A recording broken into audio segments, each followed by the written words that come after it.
আমার ছেলের হইলো এখানে আমি একটা হোলার দোকানে রাখি, বুঝলেন, বেসিকের দোকানে। ছেলেটা ওই বাজার টাইম হয়েছে আর গেড়ে দিকে আমার বাতা নিয়েন, তো আমার ছেলে বার হয়ে যাইয়া এর আমার কাছে দেখি ওই ছেলে ডাল্লা বলি বাদ দেওয়ার টেবিল গাড়িয়ে ধর আবার ছেলেটা টেবিল গাড়ি বাদ লইয়া আইসে এখানে আইবার পরে ওই একটা ছেলে আর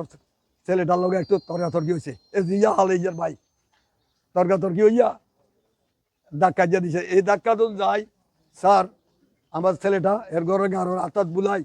ঘরে লইয়া দিয়ে আসে, দিবার পরে এদিকে দিয়ে একটা রাস্তা আছে, ওই সাইডে একটা রাস্তা আছে, ওই সাইডে আছে, কোন সাইডে দিয়ে যাইয়া রেডি যাইবা দিয়ে আছে, রেডি হয়ে যা, বুঝলে স্যার। কেন আর হোলাটার আমার ঘরের বাইরের ভিতরে রাস্তার ভিতরে কিভাবে নির্যাতন করলো স্যার, কিভাবে কেছে আমরা তো দেখছেন স্যার। এই আজকে রাত্রে স্যার, রাত্রে একাদি